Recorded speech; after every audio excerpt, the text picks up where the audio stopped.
Football world in shock, as it turns out, team that plays better football wins football match. This is the ArsenalVision post-match podcast. My name is Elliot Smith, you can block me on Twitter, Yankee Gunner, and we won the derby. North London is red, and Tottenham get battered everywhere they go, everywhere they go. That's right. Antonio Conte's team, I think you got to give him credit. No, I'm going to go with the drill tweet. Correcting my previous tweet, when it comes to Tottenham Hotspur, you do not indeed need to give them any credit. They mustered one shot from open play, even with their contractually obligated penalty for Harry Kane. They were not able to overcome the mighty Arsenal, a team that plays the better football. And I, for one, couldn't be happier about it. If you've been listening to previous podcasts, we said prove it. Well, we're one half of the prove it algorithm, prove it calculation done. The other half will be next weekend, when we face a Liverpool team that, oh, by the way, just failed to win at home again. So will be interesting to see Martinelli running in behind Trent Alexander-Arnold all day next weekend, but there'll be plenty of time to cover that. I'm going to introduce a couple of men who were at the game. I'm going to introduce a man who wasn't at the game, but in general, we're going to have a great conversation about it, regardless of where you watched it. But I do want to say, we love you. Have I mentioned we love you? Well, because we love you, we are now asking you to love us back, if you don't mind. Andrew, Arscast will be nominated for the FSA, and I hope we'll get a chance to vote for him. We are nominated for the FCA, which is kind of like the FSA if it was smaller. And it is Best Premier League Podcast, and we are up against a Tottenham podcast. And even though we know they will just sit back and wait for votes to come in and not actually try to go get votes, we are going to be more like the Arsenal and try to get those votes by asking you to please look in the description of this podcast, click the link, vote, or copy the text and paste it on social media. We love you for doing it. And a night that I will always remember last year, because it's when I met Clive, and I look forward to hopefully having the chance to be there again this year. It is in Manchester. So maybe I can go there and relive my cackle at Manchester United, who just keep allowing an avalanche of goals to be scored against them. Okay, Clive's on Twitter, CliveBFC. Hello, Clive. Hello. Tim's on Twitter, Roberto. Hello, Tim. Hello there. Paul's on Twitter, Pause My Pants. Hello, Pause. Woohoo! Someone said I need to slow down when I announce you guys so they can hear your Twitter handles. I slowed it way down that time, so hopefully everybody got it. Clive, you were at the game. You were at the ground. You were at the experience. You lucky son of a... No, I'm not going to go with straight jealousy. I'm going to go with happiness for you. How happy a day was it to watch the Arsenal smash Tottenham Hotspur? No, I'm happy for everybody. Right? It's a really good day. Good atmosphere around the ground. I was saying a little bit earlier, you know, it's not the first time I've been there, but every time I go there, it feels like the first time. I don't know, something strange about going to football matches. It just feels unique. Like it feels unique every time. And the North London derby just feels a bit more edgy, right? Whether you go home or away, it's real. What's on it is different.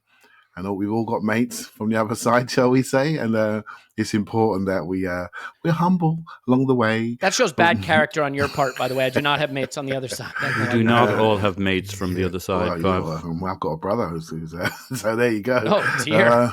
Oh dear. And so yeah, we know people then, shall we say, on the other side. It's important that they that we can put them in their place or keep them in their place. That they know their place, yeah. Yeah, being quietly humble, but like, you know, knowing that there's always another game and we've got another game to go in January against them. But yeah, good experience, good feeling around the ground I will say it's an unbelievable feeling around the ground afterwards. I mean, the queues outside the pubs were just ridiculous to try to get in them. I just couldn't believe it. I mean, I did the instant reaction recording, so I was a little bit late out. But trying to get into the Torrington, no chance. Went up the road to another pub. The queues, I'm talking 15, 50 yards, 100 yards.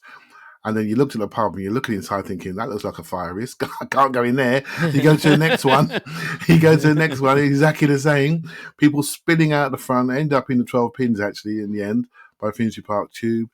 And that's where it was. I mean, literally, it was a challenge. Every single pub you went past was mobbed with people outside hanging out the windows. And this, I looked at my watch, it's like 4 o'clock, 4:30. I dread to think what 10:30 looked like. Well, I'll tell you this. Giant Gunner was tweeting at what I think was roughly like 4:15 a.m. London time, talking about his hangover. And I was like, if you're hungover at 4:15, you did it right, let me tell you. Tim knows what I mean. When that ground's around the area, there's a lot of places to go. When they're all full up like that and the sun is shining and it's 3 o'clock in the afternoon and people are on it, you've only got to project forward and think this could be really, really, really messy. So I got out of there about 6, 7 and I made my way home from there on in. I'm glad it was a good day, Tim. It sounded like a good day. The crowd was in good voice. I will say there was there were moments of sort of nervousness in the ground. You could sense it. But something that's happening to me this season is because I really believe what we're doing and feel really confident in it, I don't have the same anxiety-inducing nervousness that I've had recently because I sort of trust the competence of this team, or at least that when they come out, I'm not going to say, what is this? I don't recognize this. I trust that they're going to come out and play well. And I sort of wonder, did you feel as nervous? Did the ground feel as anxious to you, or was it more of a sort of celebratory atmosphere from the start? What's really interesting about this, I spoke to several people before the game. I didn't hang around afterwards like Clive, but before the game, the Tollington were the only pub serving at 10 a.m. And I thought I had good intel on that. And it turns out that half of Islington knew because it was absolutely rammed. But nice. I spoke to Andrew before the game and I kind of asked him about nerves. And he said, no, I'm not nervous at all. And I spoke to Tone as well, West Stand Tone, for people who follow him on Twitter. Doesn't like Tottenham a lot. That comes out a lot in his tweets. Sure does. Yeah. I asked him and he said, this is like the least nervous I've felt before a North London derby. And like, we couldn't really put our fingers on why, because we knew there was a lot riding on it. And I think particularly because of the way the results go at home in these games, or they tend to go at home, it feels like there's extra pressure when you're at home, because it's like, if we don't beat them at home, then we've got to beat them away, and we never beat them away. And honestly, just I don't know if it was, to do with the afternoon kickoff, maybe like the international break and all of that, but I didn't detect any nerves at all. And the other thing, to that point, Elliot, the other thing that's happening that's partly a symptom of the belief in the team is when teams equalise or score, you hear the reaction in the ground. It gets louder when that happens. And it's a positive reaction. It's not that sort of moaning, groaning, nervousness reaction. Yeah. Exactly. And I didn't feel, and I don't think the ground felt dread when Spurs equalised. It was a bit like, oh, for fuck's sake, they don't deserve this. Like, they've been in our penalty area once. But I think it's just this feeling of, if we keep doing this, we'll score again. It's okay. Like, if we keep playing like that, like, the only way we don't score is if we somehow just pack up and stop. And I think that's really feeding in. I think last season, when you heard those kind of reactions, it was almost like okay, we like this team, they're young, we want to get behind them. But this year, it feels a lot more like, no, we're doing all right. We're doing all right. Maybe we're conceding too many goals when we shouldn't. I do think that's a theme of this season. But I feel it's much more of like a confidence. And there was a big confidence, I think, in the crowd yesterday. And I felt it as well. I went into that game thinking, I just think we're going to win. Like, I don't think it's going to be a walk in the park. It kind of was, actually, for the last half an hour. In some ways, yeah. Yeah, but I really, really felt so strongly that we were going to win this game. And I think a lot of people felt like that. That was the vibe I got. I think you see exactly in this game what I've been trying to articulate about the styles of play that we have and they have. And what I mean is, it's not that they carry no threat. It's that they create so little that their margin for error is minuscule. The 3 or 4 good counter opportunities they get, they got to make the perfect pass, then get the perfect shot, then finish it. We know all about that, guys. We played sort of that way the past few seasons, and we've seen what it does. It gets you some days where you ping it up the pitch with a beautiful counterattack and get the goal, and you're celebrating. But there are a lot of days where your 2 chances don't come off, and you're saying, oh, if we'd taken our chances, we'd win.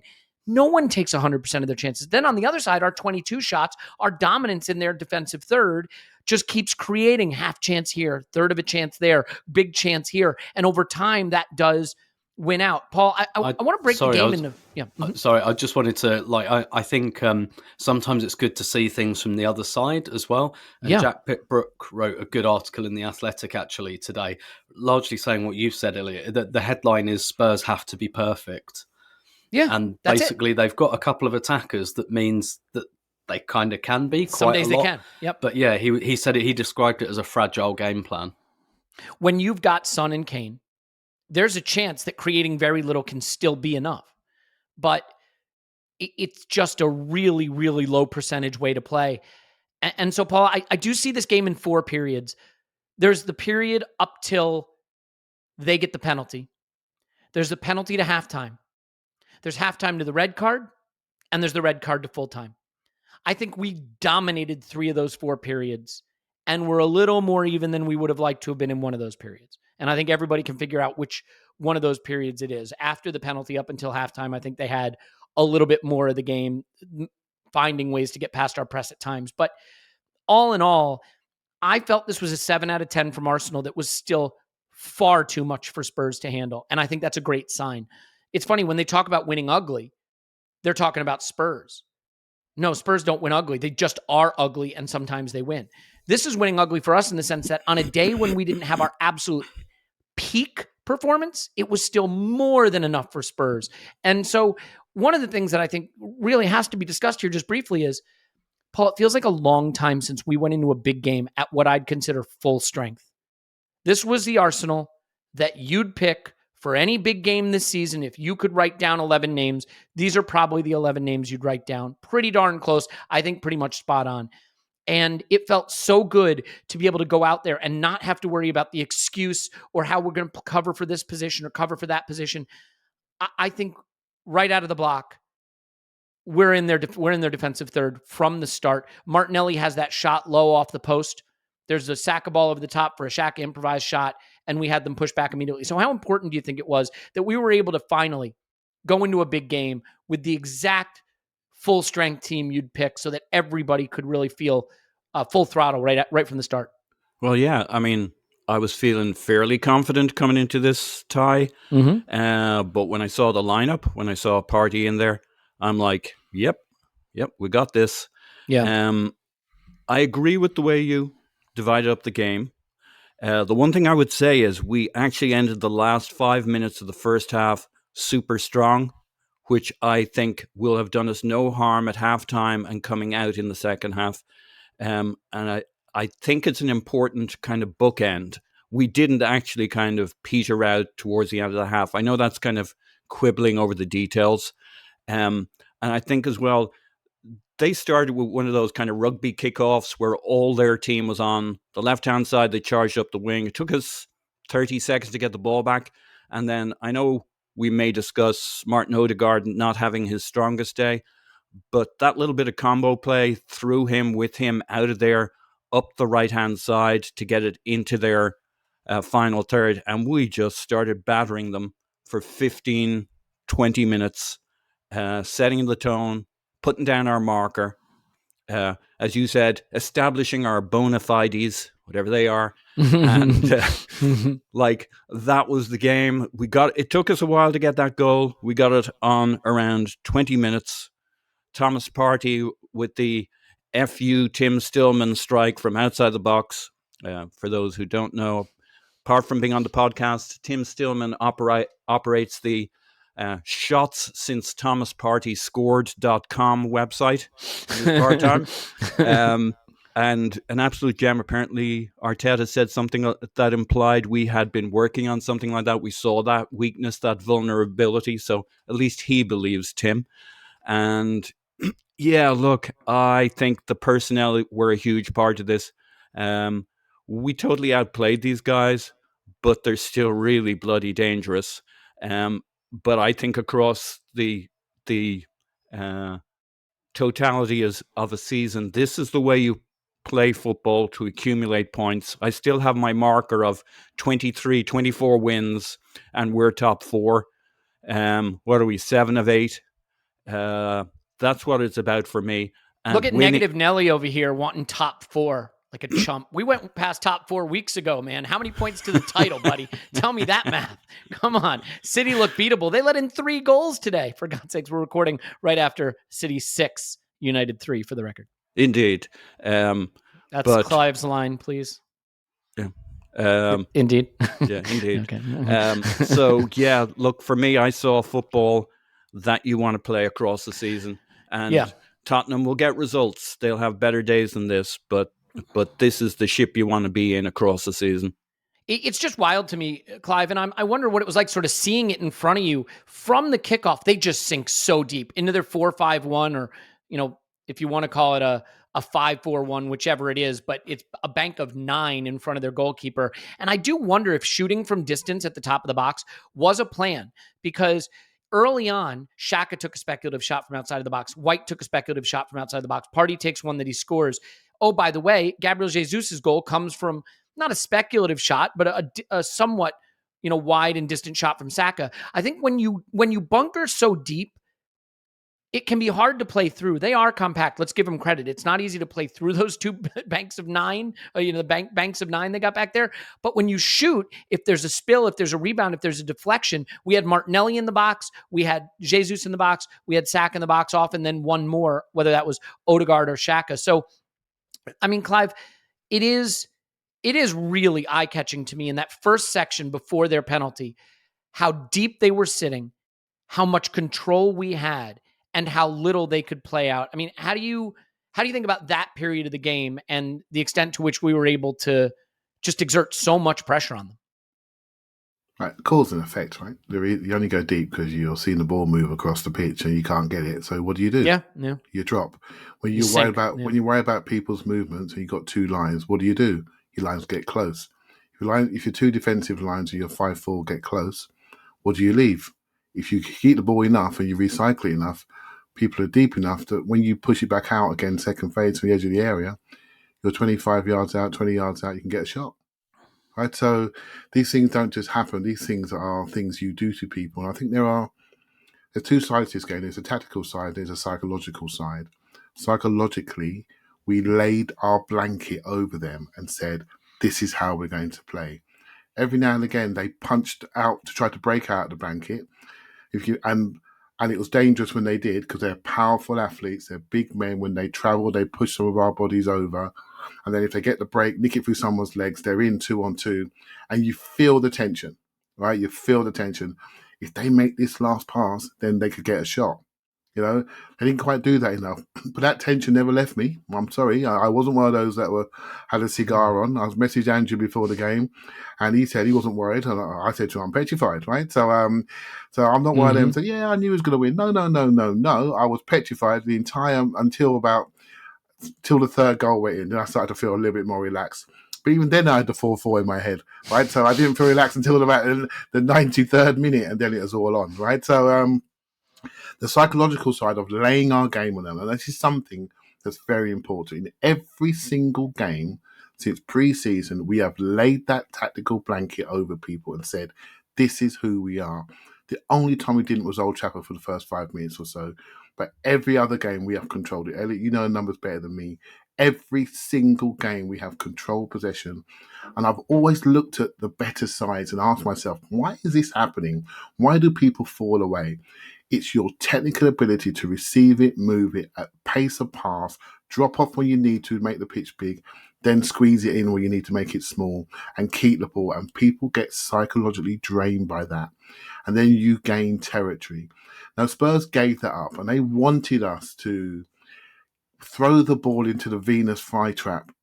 Their big bodies can win it, and then they're on the transition.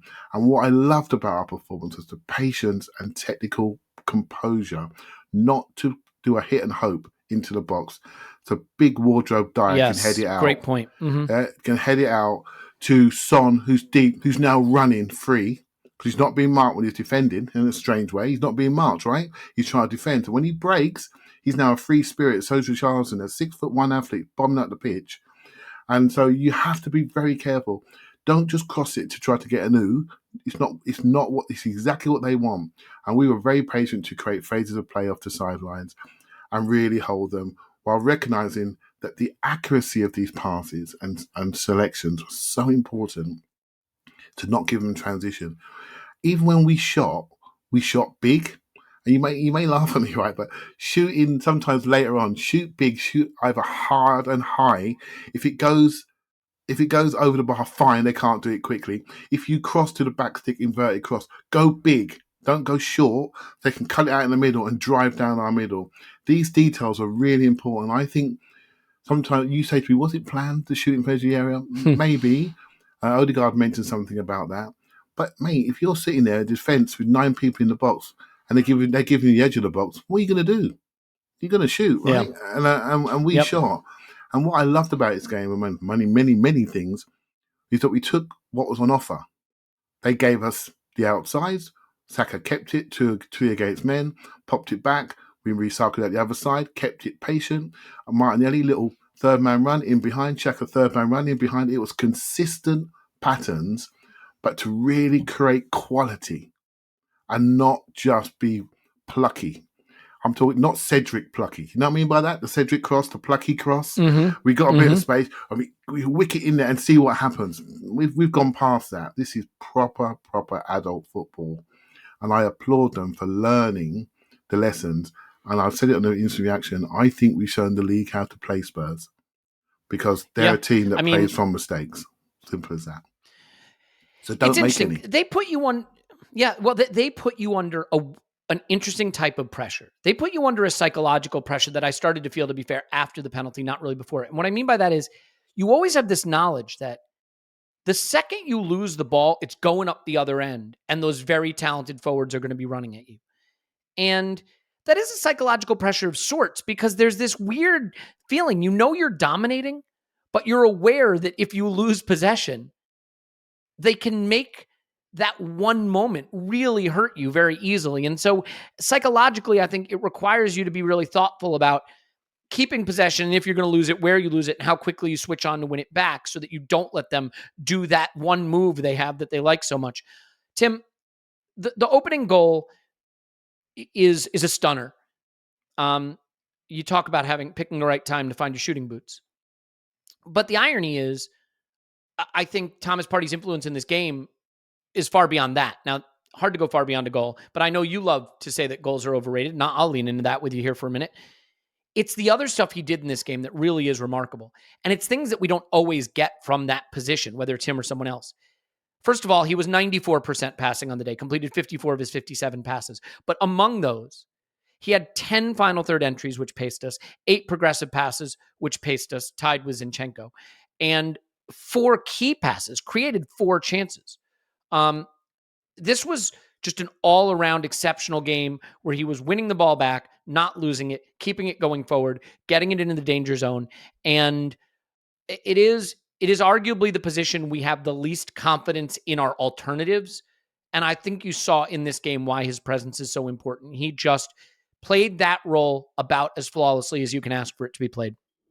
Definitely. I think of all the players we had, slight doubts over going into the game, I think every single one of us, if we could have picked one player, you're told, okay, like Tierney, Zinchenko, even both of them left backs, if you'd been told only one of these players can be fit for this game, I don't think anyone would have missed a beat and said Thomas Partey.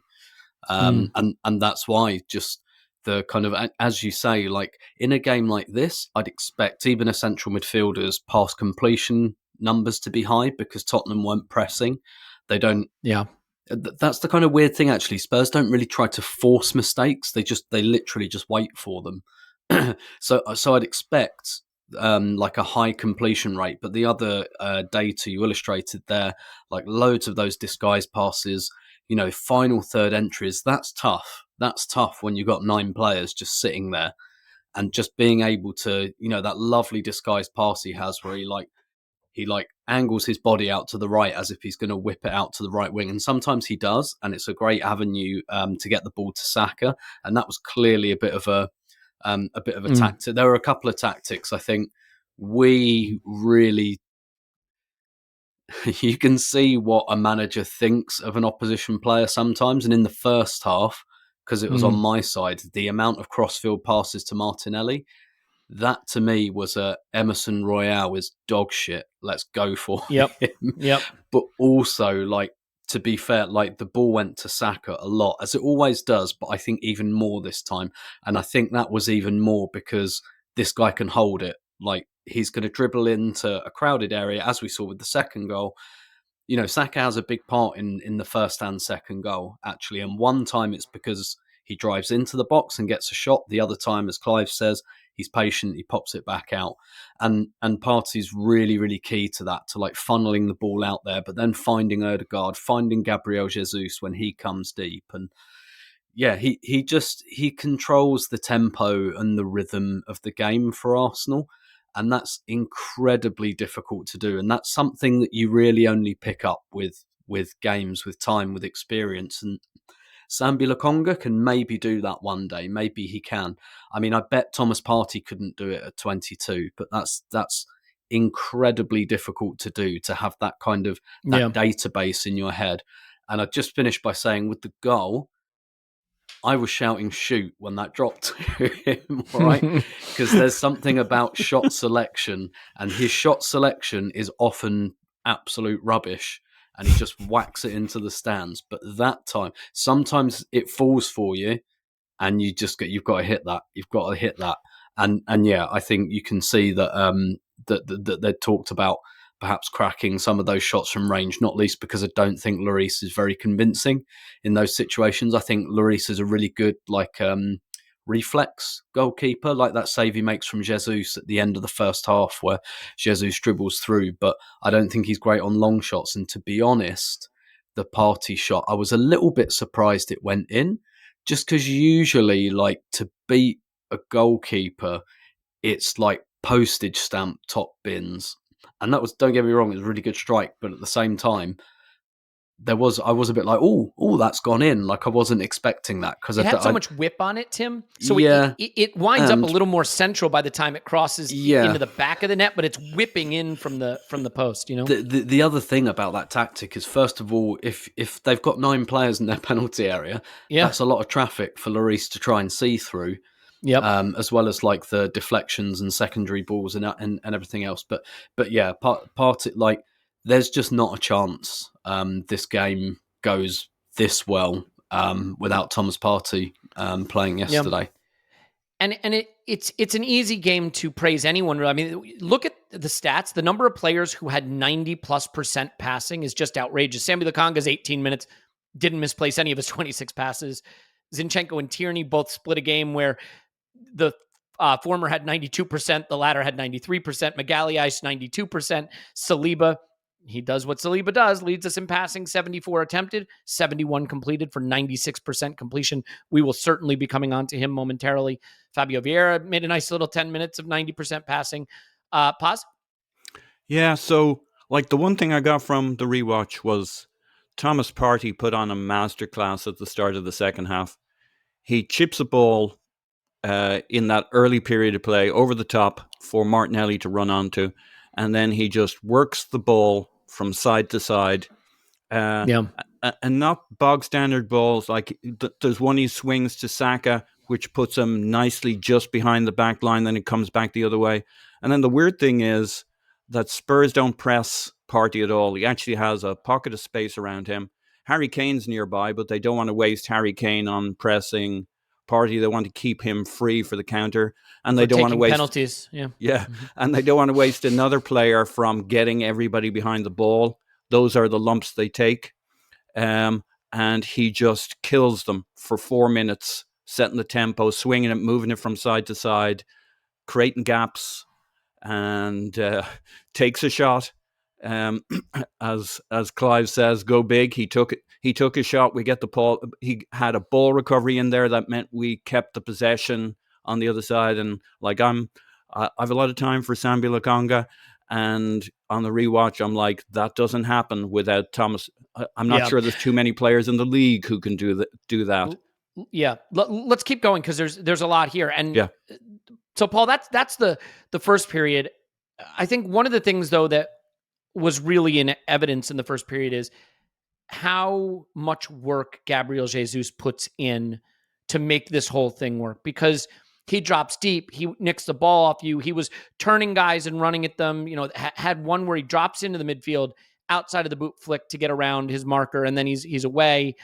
He draws so much focus, he pulls so much attention away, and I think I appreciate his skill, I appreciate his ability.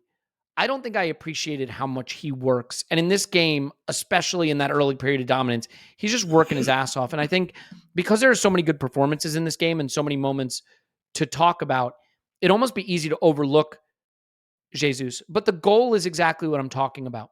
It's not a moment of sensational quality. It's a moment of sensational intent and commitment. He is faster to react than the two center backs. He gambles on the keeper giving him a chance, and he finishes a goal because he's in the right position and he's showing full commitment to going and scoring and winning us that game. I thought he was a real leader on the pitch, not just with his quality, but showing that this is where coming from Man City matters. We think of City as just being so talented they can't help but win. It takes a lot of effort and commitment to play that well week in, week out. And I think he's leading the group in that way as a role model for the amount of effort and commitment that has to be put in to play at this level every week. Yeah, even when he's not the guy who catches the eye across a game, I think you see that everything has changed with him. Him and Martinelli, as Tim predicted before the season really got going, are going to spark off each other, and he's going to bring Martinelli to a new level. Martinelli was incessant. I had this picture of like one of those spaghetti westerns where they bury the guys out in the desert up to their necks in sand. They know they're going to die, and there's this annoying fucking fly just buzzing your face incessantly, and that's all you care about. Kill the fly. That's why Royale went down his leg at the end. He's like, I got to stop this guy somehow. I got to take something out of his game. Martinelli was fantastic, just incessant. I'm sure Klopp is going to love him next week and give him his plaudits after the game and have us all getting nervous about him. He's absolutely fantastic. Martinelli Gabriel Jesus is relentless. The thing I spotted recently is that weirdly we've gone from being a team that does not dribble to being the dribble leaders of the league. Yeah, it's an interesting change. Agreed. Yeah. And look at the different looks that give you. You know, you're concerned that a team like this, the other teams will drop in and will be stuck with circular passing and banging in crosses. Well, no, not when those two guys and Saka are just doing something different with each ball. And the three of them are, they're right up there. Jesus, Martinelli are off the charts with their dribbling. We're just a different look, given different chances all the time. In the first half, I think the Spurs block was really good. In the second half, I think they were just getting worked over like a boxer in the ring with body blows, and we moved them all over the place. And I think we would have got stronger in this game rather than they would have got stronger. Yeah, look, chasing the ball and having to be defensively organized like that for a long period of time is exhausting. We've seen ourselves have to do it in the last few seasons. It's just not a way to win a game. Sometimes it can be the way you get through a game. I do think it's a strategy that can work with a lead, which is why I think it's so great that we took the lead. And then when they took the lead, when they equalized, we didn't sort of give it right back to them.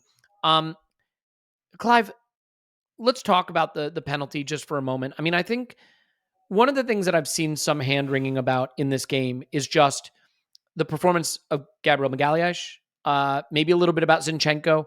And there is no question that on the right, with White and Saliba, you have absolute dominance. And on the left, in Gabriel and Zinchenko, I think you have very good players who should be valued very highly, but there's maybe a little bit more vulnerability there. The interesting thing that I don't see talked about as much, there's a lot of complaints about Gabriel diving in on Richarlison for that penalty. Xhaka, who was brilliant, obviously, and scored a goal, deserves all the plaudits. I think he was man of the match. Xhaka passes it right to Richarlison. It's a soft touch. He doesn't get his touch right after Saliba heads it out, and it gives it to Richarlison. And from that moment, Gabriel is sort of on the stretch trying to get back into position. He shouldn't go to ground there, but I understand why you feel you can't let Richarlison get the shot off. So just in that moment in general, I guess if you want to go to the larger point, do you see the left side of our defense as the one that's a little more vulnerable to attack? And was that on evidence in this moment a bit, or just one of those, sort of sloppy moments in your penalty area that can happen when you are trying to be, let's face it, as cute as we were in our own penalty box this whole game? Every time it was back there, we were doing pirouettes and flicks and short passes. So we were not nervous with the ball back there. That's for sure. Yeah, every team is made up of different profiles of players, right? So I see Gabriel as a little bit like Martin Keown in the day. Somebody that's very aggressive, very rash-like, super physical. He fights the other team's best player. He can be a bit messy on occasions, but you're not going to get past him easy. He ain't giving you nothing for free. So Saliba can stroll around looking serene. White can be like his Love Island look-alike. He can be smooth and silky. They can't do that without Gabriel in the team. Like, we can't do that without Thomas Partey munching people in front. Every team needs these different profiles of players. So if you want Gabriel to be like Saliba, we won't be balanced. We won't be balanced. You need that aggression. Think of a team as a team. There was a period, it's almost like you watch the team recover its composure. So when Spurs had their 10 minutes or so, and Paul highlighted before the game, before the podcast and during the podcast, sorry, Paul, that we had a strong 5 minutes before halftime. And I watched this really closely, how we did it. And I remember saying to my boy, we did 20 passes. And we literally passed ball 20 passes to each other. And we literally quelled them. They disappeared. And we passed our way back to composure. And we came in at halftime and they didn't have the ball for ages.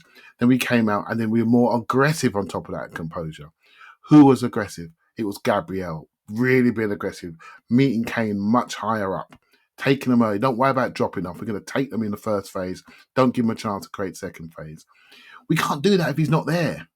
Right? So if you think about Saliba, he's been absolutely fantastic. And for me, just looked like the best defender in the league at the moment. But he's got White there, who's a centre-back, right-back. So he's got a real strong defender on that side. We roll around into a 3, but when we don't roll around into a 3, who's the player we ask to do 1.5 jobs?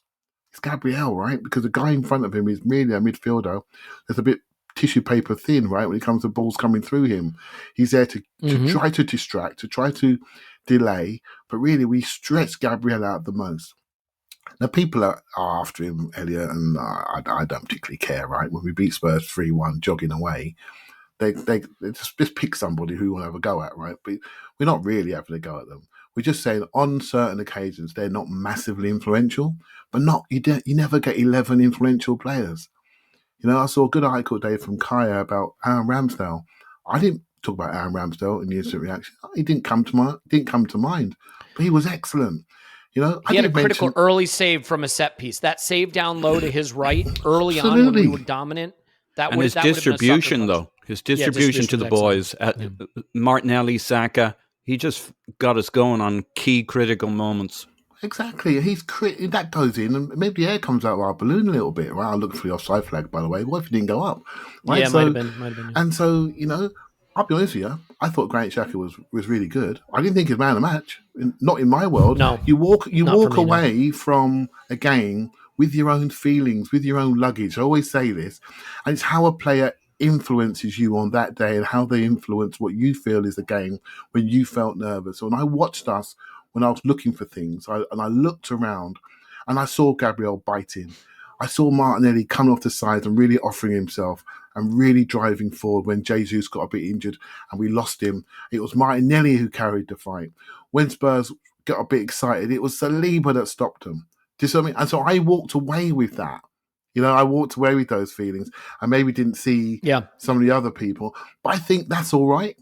I'm literally talking to Discord about this right now. It's okay to walk away with whatever you want to walk away with. They're your feelings, they're your process, it's your game, it's yours. You've gone there to watch it or you're watching it at home. You're absolutely fine. It's okay that you think someone else is a bit more influential than someone else. It doesn't mean that you're starting a narrative against the other person. We need to get away from that because that's the sort of thing we've been defined for many years. These narratives in the club that have divided us, we haven't got that crap anymore, and it's evident on the match day for sure. No, and what a good team can do and does do, and what we do, is we have enough ways to hurt you and enough ability to play to where you're... So you create a game plan, and that game plan hopefully is to leverage your best qualities, but it's also going to be to limit what the opposition wants to do to hurt you. We've developed into a team where if you limit something we do, we have the ability to do it a different way. We saw that against Brentford. Odegaard was not great in this game. He wasn't bad. He wasn't great. He had a tough time getting involved. They did a nice job making it difficult for him to do the kinds of things that he can do to run a game. And it didn't matter because by targeting that, we went around to the outsides. We soaked up, we dragged players out of position with Martinelli and Xhaka. I thought Xhaka quietly, brilliant game, right? It's his shot that leads to the Jesus goal. He has so many moves where he's able to cut inside and drag defenders out of the way. He gets us going up the right-hand side when there were times we needed to relieve pressure. Martinelli, look, I am convinced that whether you think it's a red card, a yellow card, or an orange card, It's an act of petulance from a player who's been given an absolutely brutal game by Martinelli. And it's not just that he was beating him all game. It's that he's tackling you. He's nipping at your heels. You've got it. He's going to win it back. He loses it. He's on top of you. He's bowling you over. He's constantly running you backwards. And it's got to be an exhausting thing to experience. And we saw it in the Palace game, I think, on the first game. Didn't he get the right back or the right center back maybe in their 3 a yellow card? And from that point on, he had to drop off and we just started dominating from there. It felt like that against Royale today. But Tim, we're 40 minutes in. It's too late already. We should have done this 1 minute in and every minute thereon. What we have in William Saliba is the kind of thing that just doesn't come around very often. Now, we have it in Martinelli and Xhaka too, but like, you think about what it takes to develop center backs, to have a great center back. In Saliba, we have the kind of thing that, Liverpool, when they wanted to complete their project, they had to spend monster money on a Van Dijk, and look at the level it took them to. He is playing at that level right now. He looks like he has to be in a conversation for the best center backs in the league. And it's 97% passing every game, but it's progressive passes. I said this on the instant reaction. He has this quality. He turns players. He dribbles players. He keeps it in tight spaces. But the reason he's able to do it, and this is where he's a little different from Gabriel, he keeps the ball so close to his feet. It's such an important skill, and you see it from some of the most skillful attacking players. Because the ball is so close to his feet and he's so big and broad, it's very hard to get to the ball where he's got it. And so he keeps it in that radius of his body so that you can't get to it. And it's just that incredible soft-footedness, the ability to really wriggle out of tight spaces in a way that doesn't feel vulnerable. But I think because he's so good on the ball, we'll miss the fact that he was absolutely bodying Kane every time he wanted to make those second man runs. There's one where Kane makes the second man run. He looks like he's in 2 strides from Saliba. He gets ahead of him, and Kane actually goes to ground and fouls Saliba on the ball. There's another one where Richarlison is in, and he's going to pass it to Kane, and Saliba just goes shoulder to shoulder and blocks out the light, and Kane's not available anymore. I almost feel like his quality on the ball leads to us not necessarily appreciating the way he transforms us defensively. I am going to just say, please praise Saliba in whatever manner you feel is appropriate, Tim, because we are seeing the ascendancy of a really, really special young player. Yeah, we really are. We really are. I'm not sure any of us really expected this to happen this quickly. This is even better than what we thought. Yeah. Yeah, exactly. I think there's a lot going on here, and Clive touched on a lot of it. But essentially, what's happening is the left side of Arsenal's team is very fluid. So Zinchenko comes in, and what Clive says about Gabriel is absolutely right. We give him quite a big space to cover. And, on the left, there's a lot more rotation between Xhaka, Martinelli, blah, blah, blah. Whereas on the right, it's quite stable. White, Saka, Ødegaard, they don't swap lanes as much. But I wrote about this. Here we go, tap the mug. I wrote about this last week about our fullbacks. And one of the reasons I think White is getting in ahead of Tomiyasu at the moment, and it's not, listen, I think it's partly about protecting Tomiyasu's health a little bit and letting him get back. It's partly just because Ben White's playing really well and you keep him going. But I think and this is where Saliba really comes in, I think kind of what's happened is Tomiyasu, when he plays at right back, he tucks in like a third centre back. And that's really, really useful. And we saw how useful that was last season. But with White, he can step into that midfield. So it kind of it inverts the pyramid a little bit. So instead of being a 3 and a 2, it's like a 2 and a 3. And the reason that we're able to do that is not just because White's really good at carrying the ball into that space, and White is an ex-midfielder and knows what he's doing over there. It's because Saliba's got that channel on lockdown, because that's the space, right? If you want to hurt Arsenal, that's where the space is. Now, unfortunately, Manchester United did it at Old Trafford, but you look at like Palace tried it. Palace tried it with Joachim Andersen, one of the best passing centre-backs out there, to Zaha, one of the best left wingers out there. Didn't happen. White and Saliba had that on lockdown.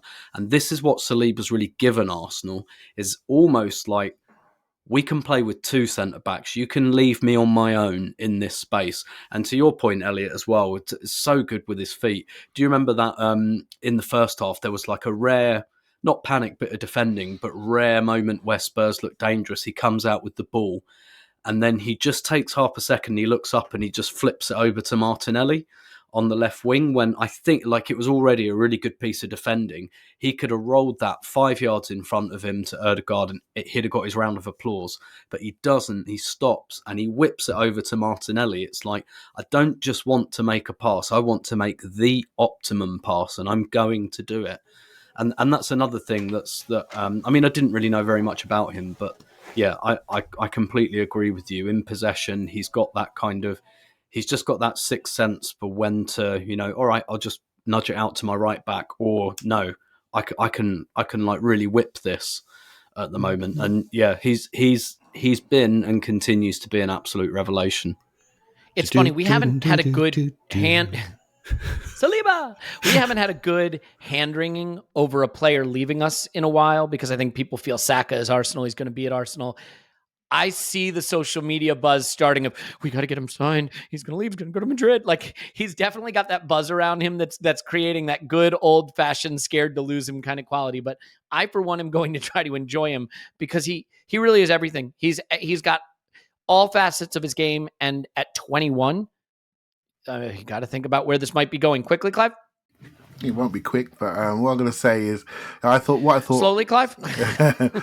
You're not pushing me around, son. Right? So what I said was, basically. Hey! I got shaving to talk about here, so let's get on with the silly nonsense about football. Come on.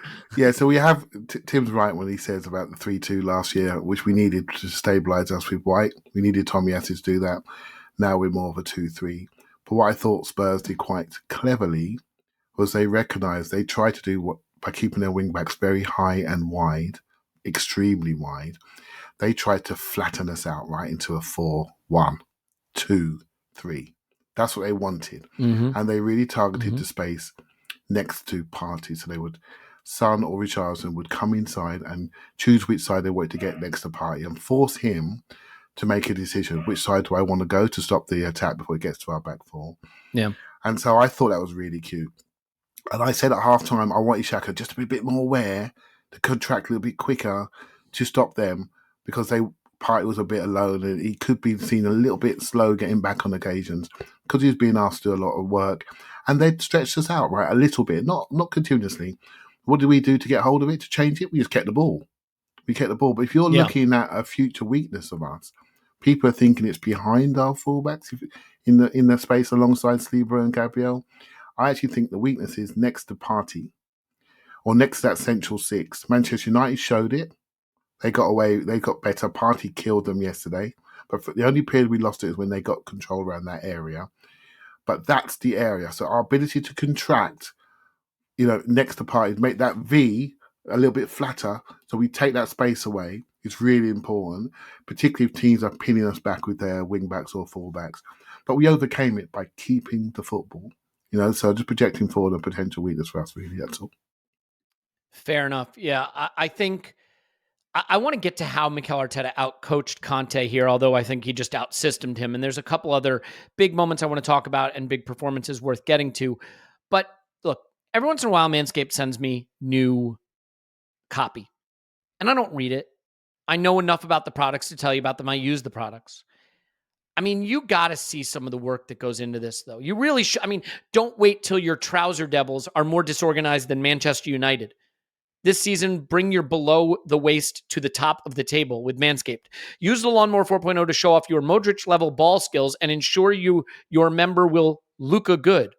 It's not even in the Premier League. But, well, I guess it doesn't have to be Premier League. Man City may have won the cup, but your Man City will be champions this year when you go to manscaped.com and enter ArsenalVision for 20% off free delivery. I mean, the only thing they're missing, guys, make sure the Lawnmower 4.0 is in your arsenal. Come on. That one's way too easy, and I don't know how they missed it. But it is the finest purpose-built grooming tool on the planet. I use it. I used it recently. If you want to know more about that, please feel free to reach out. Wet, dry. Has the ceramic blades with the skin-safe technology designed to work on loose skin. The fact of the matter is, we all groom. We do it. We don't talk about it. I mean, I talk about it nonstop, constantly, obviously.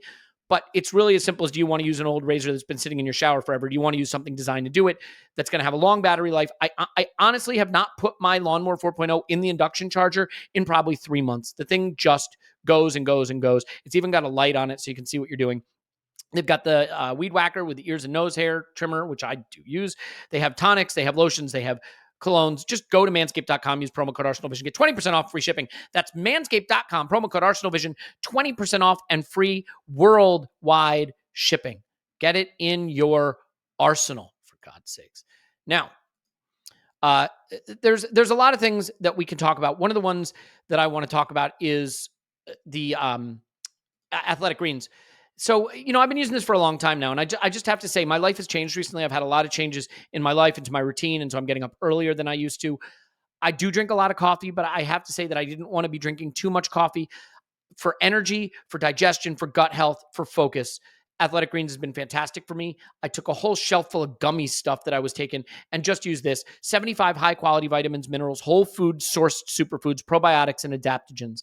Just targets a lot of the key areas of need that many of us have, whether it is energy, digestion, focus, or just simplifying your vitamin routine. It is lifestyle friendly. So if you're keto, paleo, vegan, dairy-free, gluten-free, no problem, less than 1 gram of sugar, no GMOs, chemicals, artificial anything. Just tastes good. It really does. Just put it in water. And oh, by the way, then you're getting some water, which you need. Costs less than expensive coffee. Over 7,000 5-star reviews. And a company with real philanthropic instincts. Instincts, not the word I'm looking for there, but they donated over 1.2 million meals to kids through their No Kid Hungry program. So right now it's time to reclaim your health. Make it easy. Athletic Greens is going to give you free 1-year supply of the immune-supporting vitamin D supplement and 5 free travel packs with your first purchase. All you have to do is visit athleticgreens.com/vision. That's athleticgreens.com/vision to take ownership over your health and pick up the ultimate daily nutritional insurance. Now, what would an ad break be if I didn't tell you about the best way to improve your business by using the one hiring partner that lets you attract, interview, and hire all in one place? Don't spend hours. Don't you dare spend hours on multiple job sites looking for candidates with the right skills. Don't do that when you can do it all with Indeed. I want to talk to you right now about virtual interviews. Virtual interviews is a feature that takes advantage of this whole virtual work thing that we're doing. Why should you have to go into an office to interview when you're not going to go into the office to work? It doesn't make any sense. Not for them, not for you. Don't jump through hoops. Don't do silly stuff. With virtual interviews, it saves you time. You can message, you can schedule, you can interview top talent all in one place. Makes it easy to connect with your applicants. No need to install anything extra. It works right from your browser. My goodness, why would you do this any other way? After using Indeed's virtual interviews, most employers said it saved them days of hiring time. Join the over 3 million businesses worldwide using Indeed to hire great talent fast. Indeed knows when you're growing your own business, you have to make every dollar count. That's why when you sponsor a job, you only pay for quality applicants. From resumes in our database matching your job description, visit Indeed.com/vision to start hiring. Now go to Indeed.com/vision. Indeed.com/vision. Terms and conditions apply. Cost per applicant not available for everyone. You need it. Is that enough of that? Indeed. Nailed it. Paul, when you need to win a football game, you need better tactics. When you want to do that, you want to call Mikel Arteta because Antonio Conte ain't got shit for you, buddy.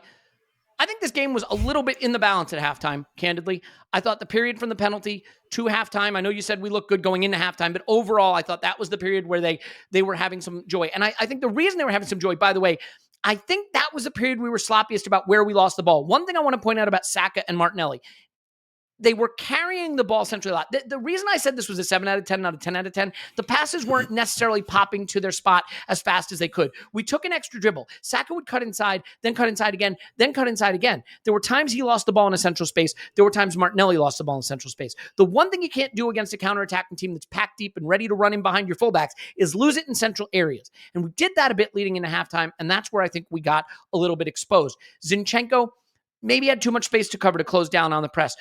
There were some times when our press didn't trigger quite right, and they did do a decent job of trying to exploit that. But coming out of halftime, we stepped on their throat. The game was ours from that moment, and I think Arteta showed whatever he did, showed him a little video, made some tweaks, made some adjustments, but whatever it is, Conte's side came out after halftime looking just as meek as they did from the start of the game. We look just as dominant, and I think it's just a classic example of not only our style being better, but our coach being better at halftime, using that moment to just get his team refocused on what we had to do to get back on top. Yeah. Look, screw it. Let's disagree on something. So I think I love that. Let's do it. Yeah. So I think good old fashioned. Yeah, throwback days. This is how we got started. Yeah. Look, the 7 out of 10 thing, like, I get it. On the other hand, that's what Conte does, right? You're not getting a 9 out of 10 against Conte. Like, they didn't do that much apart from when they did.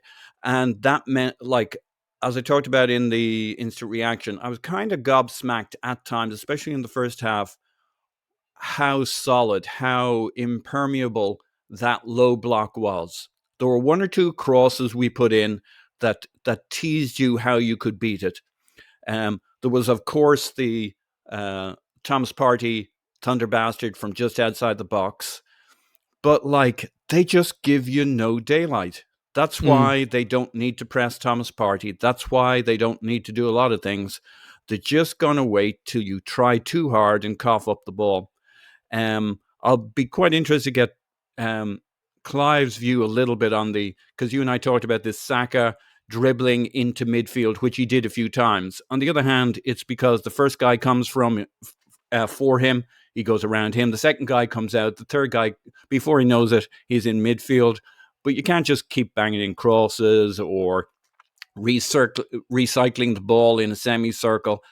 I was totally fine with it. I think I went back and looked at it. I think he did it like 3 times in the first half. He really only coughed the ball up once, but Zinchenko coughed it up twice after Xhaka passed to him. I don't think it was, maybe it was Xhaka dropping him in a little bit, but I don't think it really was.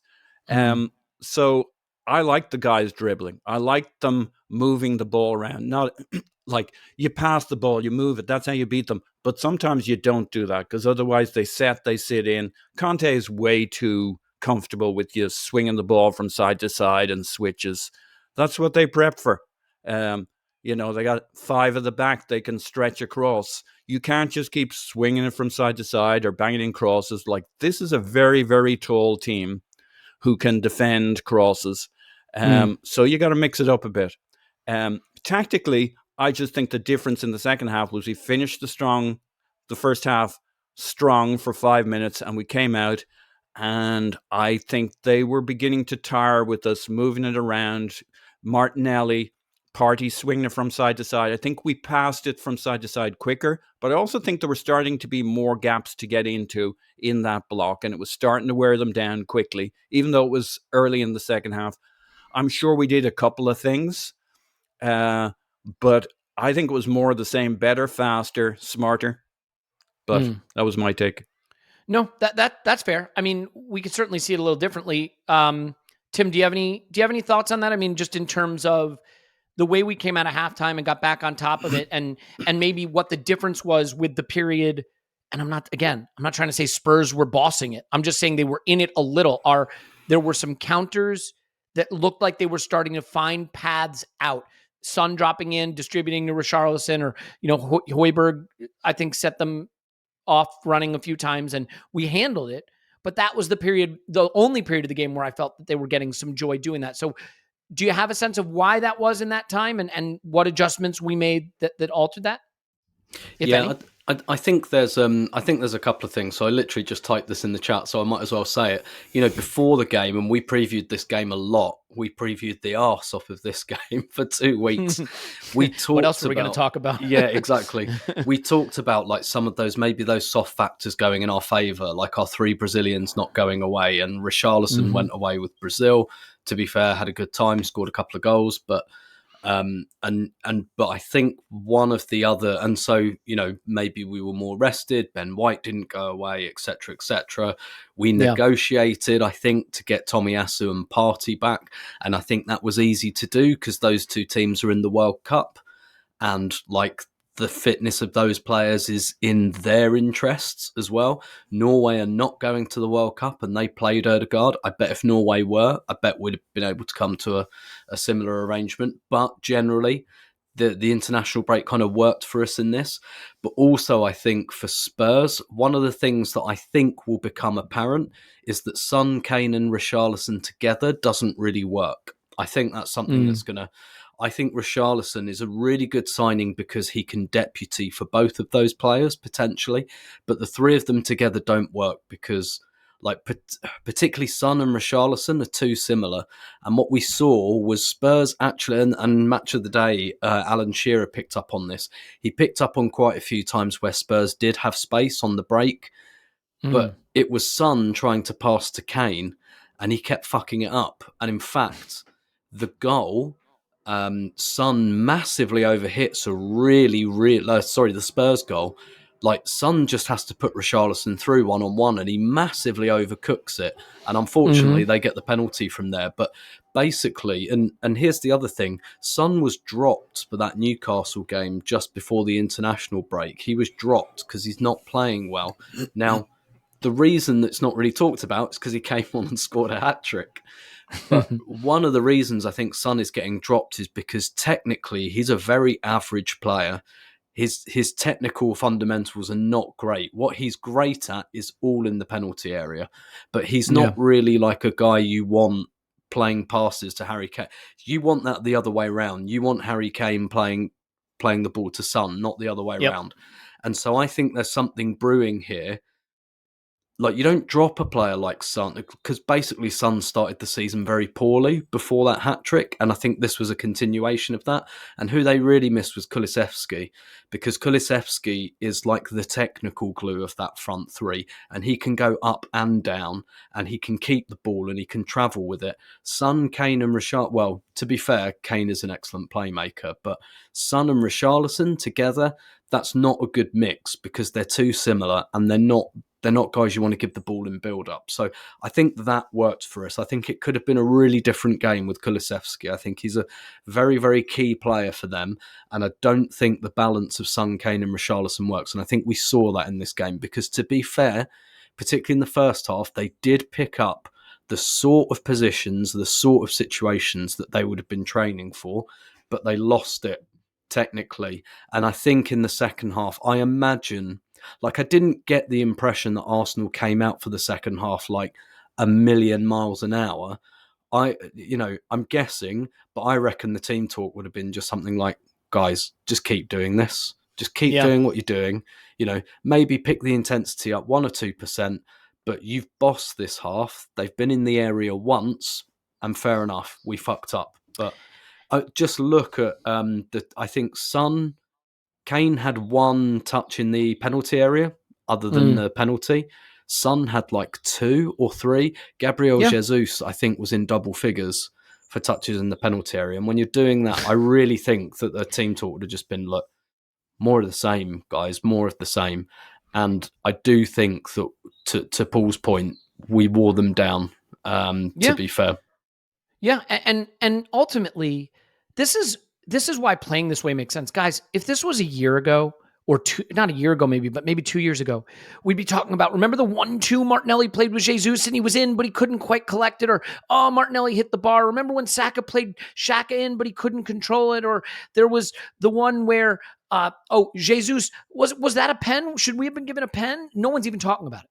Now, part of the reason is because we won, but the point is we scored 3 goals, despite the Jesus time when he's in and can't control it, the Martinelli time when he's in and hits the post, the Xhaka time when he's in and can't collect it. So, I mean, there's all of these moments, but when you play as well as we are playing right now, you don't have to be so laser focused. I'm sure there are Spurs fans sitting around today talking about, well, they're probably going,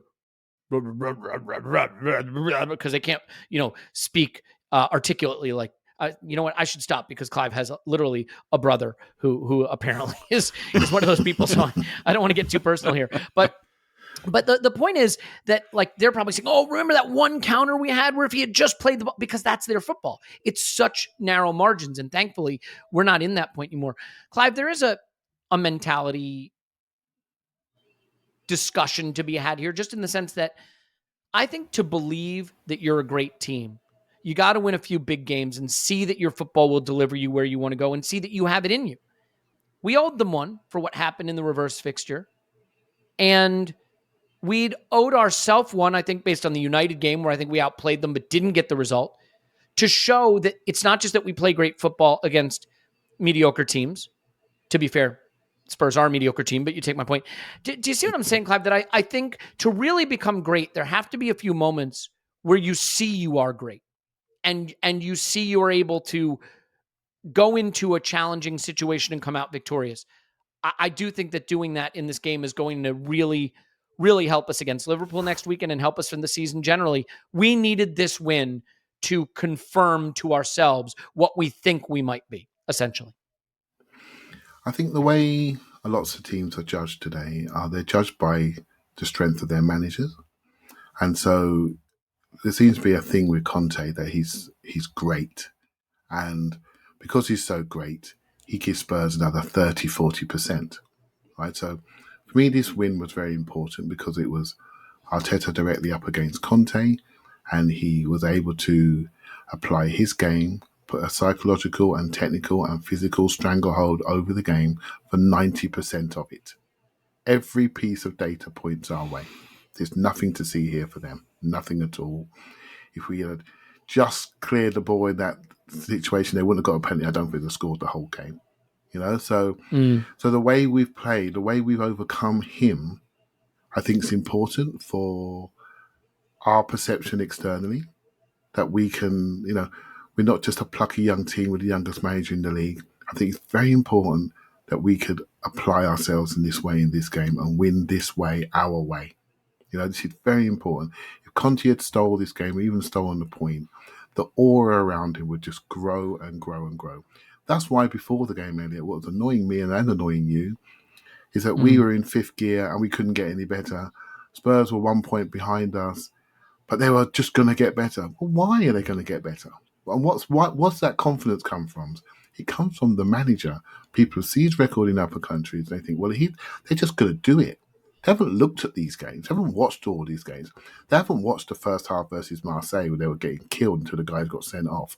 They haven't watched the Leicester game properly where Leicester were all over them. They're bottom of the league until it sort of broke away from them towards the later stage of the game.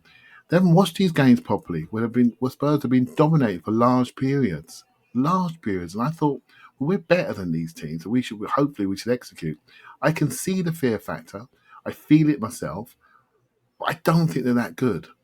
And I'm not sure he's that good. And I'll tell you why. Because the system it plays and the patterns he plays can be analysed. They can be looked at and analysed. Some of the things that we do in the top end of the pitch, once we get there, they're totally individual. I don't know what's going to happen. Some of the patterns in Martinelli off the side, I recognise. Some of the things Xhaka does, I recognise. The way we get the pods going in the rotation, I recognise. When it comes down to it, our individual ability of these players is significantly higher than theirs. Significantly higher. Big booming shots and execution in the last third. They've got great finishes, no doubt about it. Son outside the box, left foot, right foot is top class. And we all know what Kane is. You take the penalties away. Okay, he knows how to score a set piece penalty, right? So, but I do feel it's very important that we broke that sort of psychological narrative with Arteta being called a young, inexperienced manager that just moans about decisions. That needs to be broken. It's important that his stock rises because we're going to be playing against a Conte team for a while and they're going to be a key competitor for us. So Arteta's stock has risen from how he approached this game, how he applied these tactics. And I think Conte is a little bit smaller today. And I think it's important. I think that's a really good point. We press the pedal on this now. We really must. And I want to call something out that he did. Yeah, no, I think you're right. And because I think he did something really, really cowardly. Really cowardly. They were getting beat in the second half. They weren't going to come back into that game. They get the red card. Great point. And he takes all his good players off. Look, I got a red card I didn't deserve. This game's been taken from us. Now we have to rest up for Champions League. If you're beating us, it's because we're letting you beat, right? Right, Clive? I mean, that's the lesson, he makes the psychological impact. Yes. Mm-hmm. The lesson, the psychological impact, because he knew this was damaging. The way it was done. I did speak to my brother today, and he said, from start to finish, you dominated us. He rang me, by the way. Fair play to him. From start to finish, you dominated us. I never felt we'd win for 1 second. And that's the truth from his side of things, right? So this is a big psychological impact. And Conte, smart guy, Elliot, he tried to lessen it. He tried to lessen it by creating a narrative around the game which allowed him to retain his aura. The thing about guys like him that have that type of aura, much like Mike Tyson when he got beat by Buster Douglas. Once it's broken, it's broken. Do you see what I mean? It's broken and it's done. And that's why he'll move on. I can see Tim typing because he must agree with me. Like, that's why he'll move on. He'll move on. As soon as you break the aura and the stranglehold, those guys are not going to do 1,500 laps of the pitch before a game. They're not going to do that for him anymore. They're not going to run around till they're sick. That aura will go and the players will say, nah, I'm not having it. I'm not enjoying my game. I'm not playing the football I want to play. I'm not going to stand here and run up and down like an idiot for you. Look at Son's face trying to track Saka for the whole game yesterday. Do you think he wants to do that? No chance. No. He wants to be banging in shots. He was like an auxiliary left back yesterday and Saka turning him like he's on a spit, right? So that's not what they're going to want to do for much longer. And so they drop away a few points, you watch. You watch what happens in that dressing room. Trust me, they're not kids, those Spurs boys. They're 29 average age. They've done a few laps. They won't take it for long if they don't see the promised land ahead of them. Trust me on that. Yeah. And I think you're right, Clive. It is important too. Like, because if I go on Spurs Twitter now, which is kind of like going into Mordor, but sometimes you got to do it, if you want to throw the ring into the fires of Mount Doom. You see them saying like, this football's crap. Our football stinks. And they were saying that earlier in the season. Then they got a few results doing it. But, if that hair pull against Chelsea is called a penalty, they deservedly lose that game. They deservedly lose this game. It's fine margins that they're playing at, and it's real ugly, and the players aren't going to want to play that way. And I did think it was interesting that he waved the white flag down to 10 men. Because you know what's interesting, Tim? I've seen Arsenal play against 10 men poorly before. When you're a counter-attacking team, losing a man isn't really anything. It isn't. You're still going to sit compact and try to counter. You're not trying to have the ball, so you're not losing anything from your possession game. It shouldn't really be that impactful for them, right? Their game plan doesn't have to change. But they were not a factor in this game after that point. And I think it is a testament to our mindset and our talent and our quality that they basically waved the white flag in that moment. That is the kind of thing City has been doing to teams, right?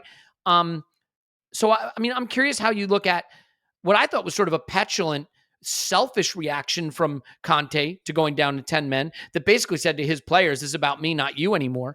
And the fact that we had the ability to not just try to get it over the line now, up a man, but to really just take the game to them, and Xhaka's goal puts it away. Yeah, totally. I think Clive's got it exactly right there. And yes, that is exactly what I typed into the chat. This is why the players tap out. This is why Conte, is a scorched earth manager.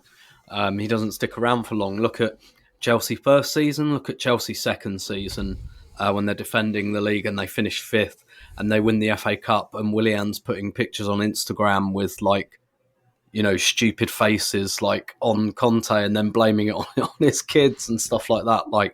There was just a big fallout with lots of players. And it's because Conte's whole shtick, right, is my players are all rubbish. I need loads of new players. And, you can maybe do that for 1 year when you're one of the guys left. Oh, he must like me. But yeah, when he does stuff like this, it's like, oh, Jesus. And look, you could say, I was thinking, during the game, I wonder if we'll see this a fair bit during October, just because there are so many games. I do wonder if we'll see more called games, more just kind of, do you know what? We got another 6 games in the next 3 weeks. I see your point. Yeah. We're 3-1 down. Fuck this. It's gone. But this wasn't that. This was dramatic. This was 4 players at once. Right? You never see that. You never see 4 subs in one go. That is an absolute, I completely understand why he might have made 1, even 2. Maybe done a like-for-like change positionally, but, a slightly more defensive player or whatever. Or this was not that. This was a statement. When you bring 4 players on and they're basically all defenders, and you take everyone else off, you take Son off, you take Richarlison off. I mean, you're calling it, and you're not just calling it, you want everyone to know you're calling it. And like Clive, I felt that like the 4-4 from 2008 might inoculate me for life from doing this. But it was one of those games, right, where there were like 15 minutes to go, and I was like, there's still 15 minutes. Like, this feels like the 89th minute. Do you know what I mean? Like, the last 20 wanted minutes. more time so we could get to 4-1, so we get to 5. Yeah. It was like, I have to tell you, Tim, you're spot on. Like, most of the time, I'd just be like, how is time moving so slowly? Just get to full time. And I found myself being like, I wish there was more time so we could really humiliate them. Yeah. But even like, because it was such a dead game, it was just like, wow, it's only the 75th minute. I thought it was like the 87th or something. And like me and my mate John, his first game back since COVID, which was really nice actually, sat next to me. We were just like, he's called this. Like essentially both teams have called it really. Like Tottenham have gone, we give up, and Arsenal have gone, okay, we'll stroke the ball around for 20 minutes. Like we've got places to be as well this month. We've got a busy schedule, and we were able to take Partey off, to take Zinchenko off, and get some of those guys out. And yeah, like just really take the air out of the balloon, really. But definitely, and I think it's a compliment to us as well. Like, I can't remember who it was who said something about teams giving us a bit more respect. I know there was like, we talked about this after Brentford with all the nice things Thomas Frank was saying about us, and it's about us being like title challengers and all that. You do sense that the talk about Arsenal is different, and I'd say that in the media as well. I have seen a lot of kind of, Arsenal look much better, and I've seen like articles pulling up the data and all of that, and obviously the managers definitely see that, and I do think it is like, because even like a couple of years ago, Elliot, even down to 10 men and 2 goals down to Arsenal, you'd still go for it unless you were like bottom of the league or something. Like, if you're Spurs, you'd still go for that. You'd still go, well, Mustafi might do something stupid, or, the goalkeeper might throw it in for us, or they'll do something really panicky and give away a free kick. But like Conte would basically ruled out the idea that we would beat ourselves. And that is a big milestone for this team. I think it is. And I just think, to Clive's point, there's going to be a lot of soul searching in Spurs world right now. And that's exactly how you want to leave them after a derby. No question. You could argue that maybe we were handed something by the... I've looked at the last derby away as the refs costing us something because of the penalty. The red card was a red card. I don't think the penalty was a penalty, but I look at it like we never got to see how that game could have played out. But because we never did, I don't think we did as much soul searching, or I didn't have to, because I was like, what are you going to do? Down a goal, down a man. Spurs are doing some soul searching today, despite the red card, because their football was just second best all game long, and it doesn't give them anything to latch on to say, well, this is where we're going. Paul, you wanted to add to Tim's point? Yeah, just quickly on the whole managers and maybe the shift in capabilities of the team.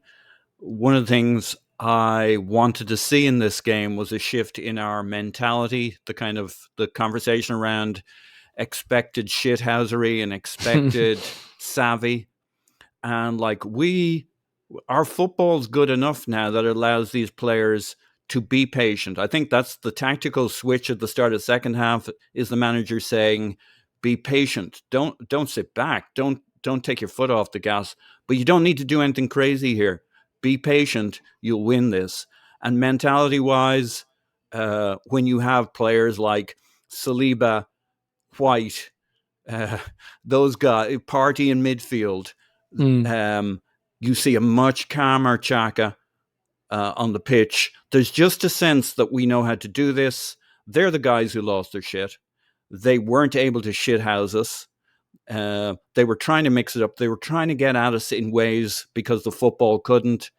And like, we're just putting ourselves in a position where teams are going to respect us, not just for the football, but for the fact that we can't be rolled, turned, got at, undermined. Nobody was about to lose their shit, apart from maybe Gabriel had a few hot under the collar moments. Like, that's probably he and Richarlison were at boiling point a couple of times, but it's a derby. I mean, what do you want to do? Have everybody patting each other on the back? Like, you need that. Yeah. And after Martinelli humiliated Richarlison, after the red card, Richarlison was having to get back and play kind of wing back, full back, and like there's a lot of needle going on there, but those were the guys whose veins were popping. This is a good place mentally that we need to build on. We're a very young team, but there's some experience in there now, and they've got to grow into their new pair of shorts. We're a serious team. We need to bring the savvy, the shithousery. Those guys are slowly stepping up into being men in the Premier League. Let me ask you, as you look at some takeaways from this game, Clive. So firstly, I would have accepted the subs coming a little earlier.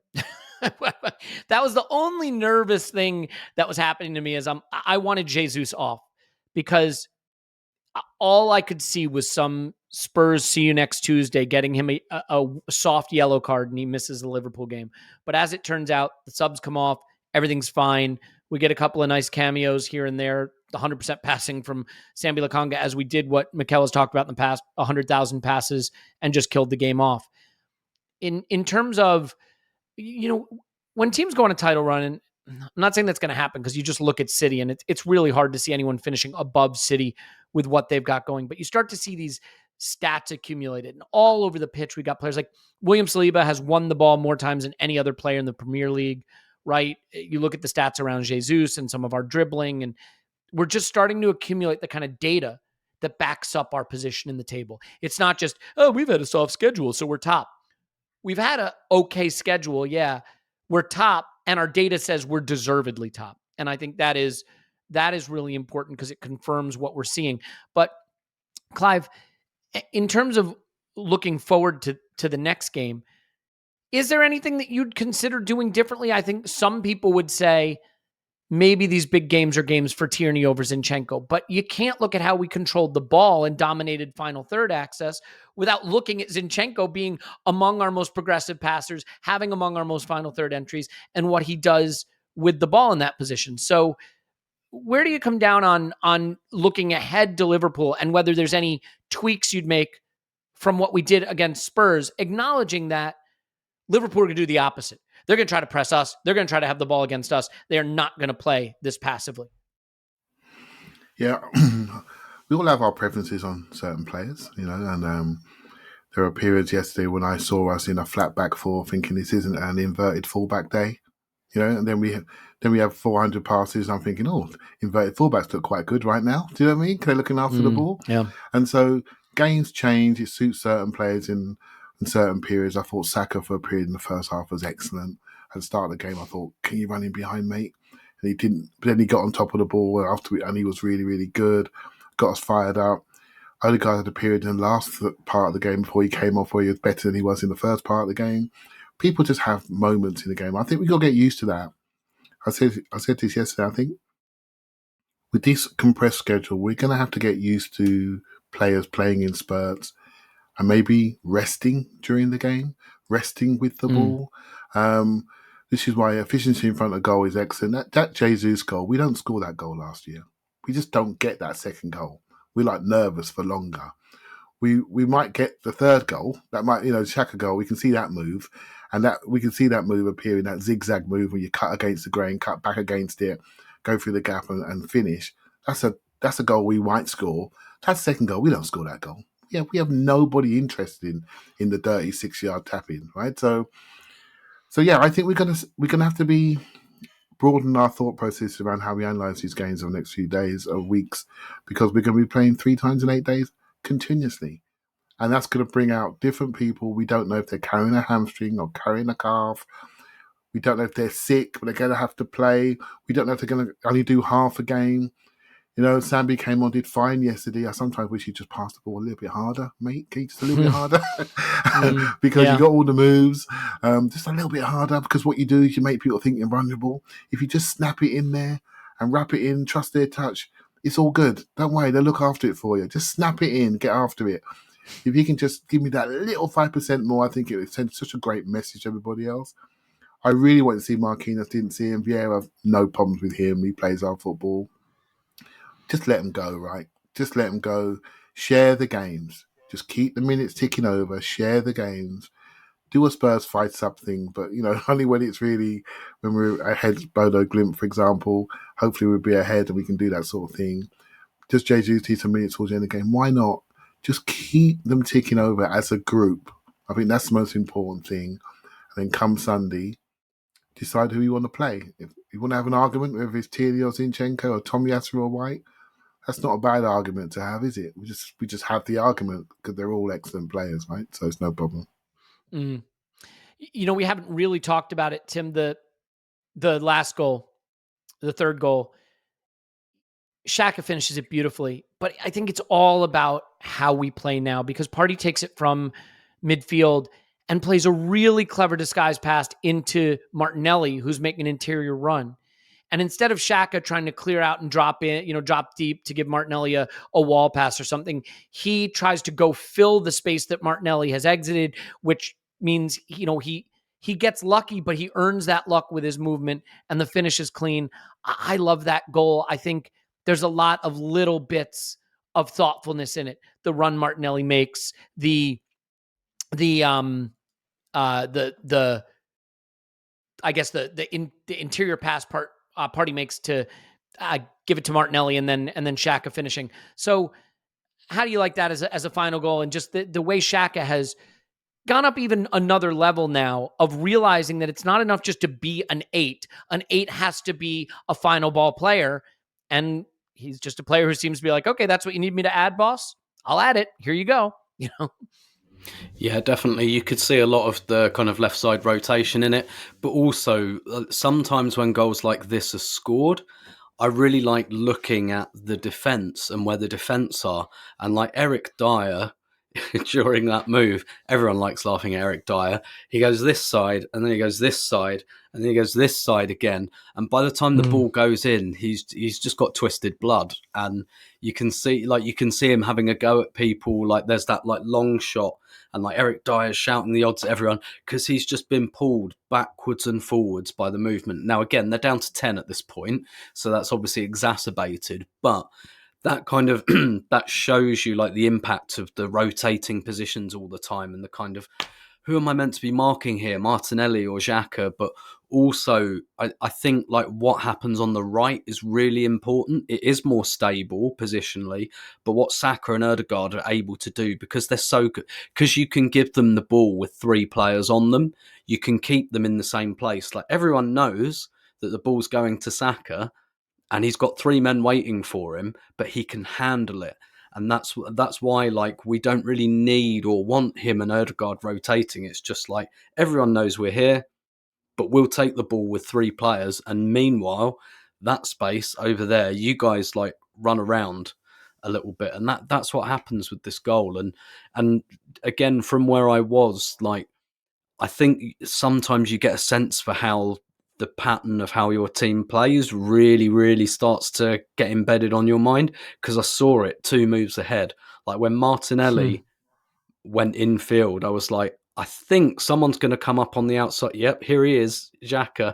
And it's just one of those lovely goals where a second or 2 before it actually goes in, you're like, I know what's happening here. That's going to Xhaka.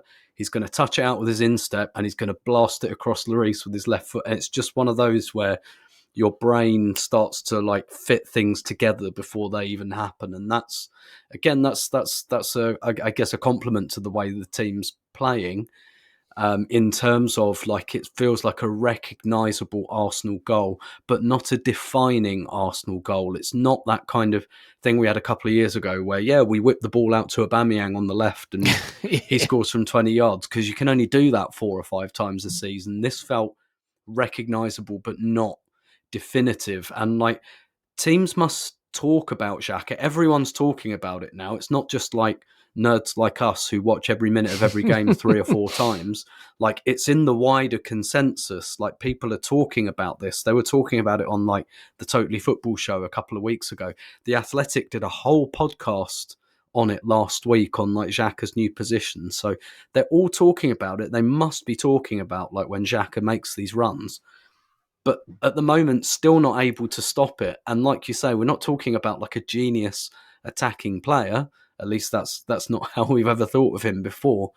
So again, it just shows you like the importance of what happens all across that front line. And on this occasion, Xhaka, it's really weird for Xhaka to be like getting the plaudits for something that happens at the end of a move, when for years it's been like, well, Xhaka does really well to pick the ball up 60 yards back there and spin it out wide. Now it's like, Xhaka gets the plaudits because he finishes it, but there's so much else happening in that little network. And I'm really pleased for him as well. Straight after the final whistle, they played Glad All Over, which is the tune of the Xhaka chant. And, they did the thing where they dipped the sound for the Granit Xhaka bit. Yep. And just lovely moment for him and a really deserved one. As much as I think there was so much that went into that goal, I think we're all like happy for Xhaka to have come full circle and get this kind of credit.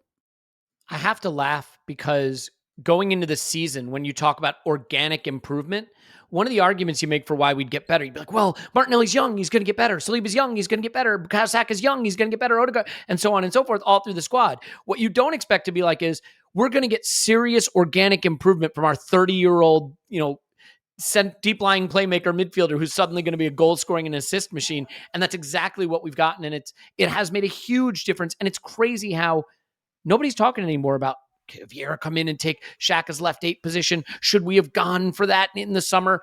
And, look, it's a long season and narratives will change. But right now, he's doing everything he needs to. As a final point here, Paul, I did my whole prove it speech. We're 50% of the way through the prove it calculation, right? Is the music about to start? Is it about to swell? It's not. Okay. I don't think there's going to be a weirder setup for a game this season than what we have with Liverpool. They have been averaging almost 70% possession in some games. 70. They want the ball. Their defense is vulnerable because what we do, they really do. They're going to get the ball. They're going to push people up. Trent is going to be in the attacking third. This is not a team you can take lightly because they're going to score goals. They're going to create chances. There's not one chance we get out of that game without them hurting our defense, testing our defense. And yet we want to do what they want to do. We want to have the ball and push them back. I have no idea who will be able to force the issue. I have no idea who will be able to impose their stated goal. There's a part of me that almost thinks, looking how vulnerable Liverpool are when you turn them around, that maybe if they get to do what they want to do, that'd be fine by us.